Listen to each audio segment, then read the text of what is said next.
Сәлеметсіздер ме оқушылар? Бүгін біз 96 сабағымызды орындайтын боламыз. Балалар, сабақты бастамас бұрын каналыма тіркеліп, лайк басып, қоңыраушаны басып қойды ұмытпаңыздар. Бізде тақырып көбейту мен бөлудің белгісіз компоненттерін табуға берілген есептер. Бірінші тапсырмаға қарайтын болсақ, есепті шығар дейді. Зергер 30 білезік жасады. Ол осы білезіктерді әрбіреуіне бесеуден болатындай етіп бірнеше қорапшаға салды дейді. Неше қорапша қажет болды дейді. Бізде жасады 30 білезік салды бесеуден, енді қорапшамыздың санын сұрап тұр. Демек бұл жерде біз 30-мызды яғни 5 бөлікке бөлеміз. 30-мызды 5-ке бөлсек 6, сонда бізде 6 қорапша болады екен. Келесі. Екінші тапсырма. Есепті шығар. Зергер 30 білезікті 6 қорапшаға тең бөліп салды дейді. Зергер әр қорапшаға неше білезіктен салды дейді. Бізде білезікті 30 бөлді 6 қорапшаға, демек бізде әр қорапшада неше екен белгісіз болып тұр. Ол үшін біз 30-мызды 6-ға бөле саламыз. Сонда ол 5 білезігіміз шығады екен. Үшінші тапсырма. Бір және екінші тапсырмаларды есептерге көбейту амалымен байланысты бір есептен құрастыр сызбаларын жаса дейді. Бізде салды бесеуден деп алайық, қорапша 6 жасады неше бұйым екен белгісіз. Бесеуден бұл жерде бізде 6 бұйымыз, негізі барлығы 30 бұйым еді. Демек бұл жерде 5-мізді 6-ға көбейте саламыз, сонда біздің 30 бұйымыз шығады екен. Төртінші тапсырма. Есепті шығар дейді.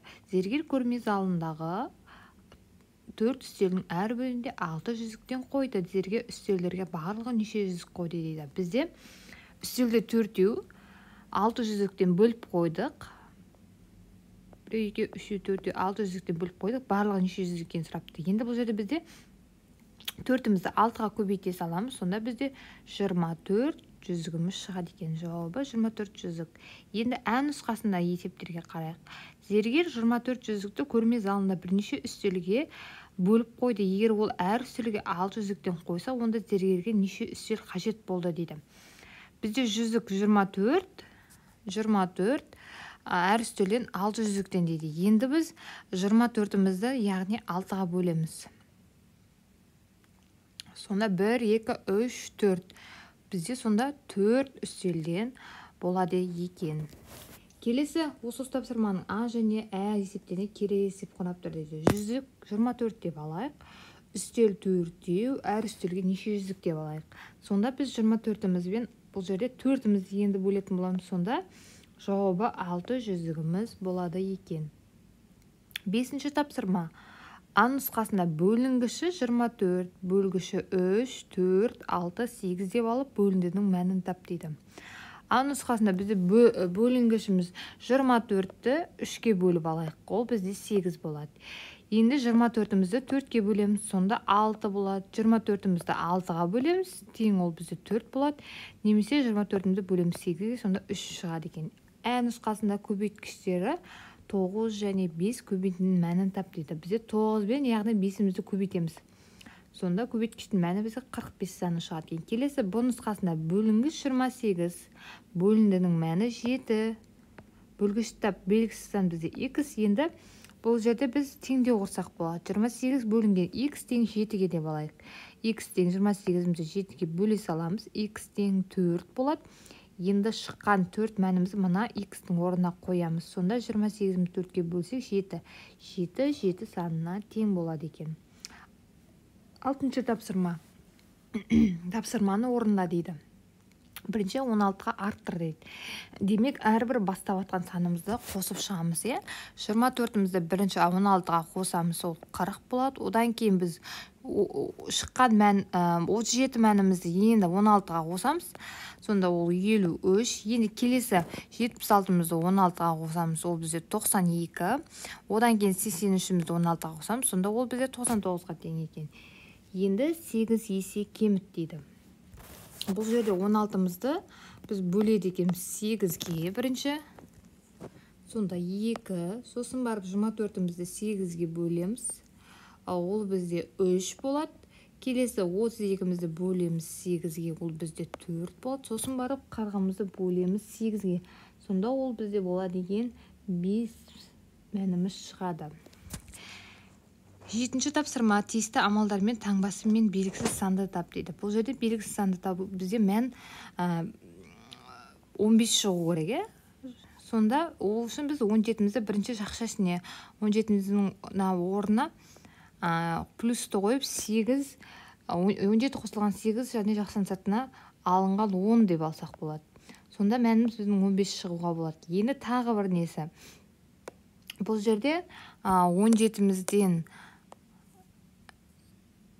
8-мізді алып, жақшасына алып, және жақсан сатына оған 6-ға не істесек қоссақ болады екен. Сонда мәніміз бұл жерде де 15 шығады екен. Келесі балалар 8-ші тапсырма есептерді шығар дейді. А нұсқасына көрмеге 36 алқа қойылды дейді. Олар күніне 4-ден бірнеше күнде сатылды. Алқалар неше күнде сатылды дейді.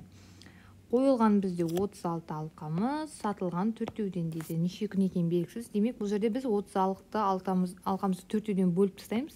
Сонда мәніміз 9 екен. Жауабы бізде 9 күн болады. Келесі бізде көрмеге қойылған алқалар күніне 4-ден 9 күнде сатылды дейді. Неше алқа бізде сатылды екені сұрап тұр. Нұсқасында күннен 4-ден деп тұр, сатылғаны 9 күнде, енді алқа саны белгісіз. Бұл жерде 4-ден болып 4-мізді, яғни 9-ға көбейтіп жібереміз, сонда 36, жауабы 36 алқамыз шығады екен. Келесі бізде соңғы тапсырма ойлан тап дейді. 2 санын 4 рет қолданып 4-ті қалай шығарып алуға болады дейді. 2 санымызды 4 рет алайық.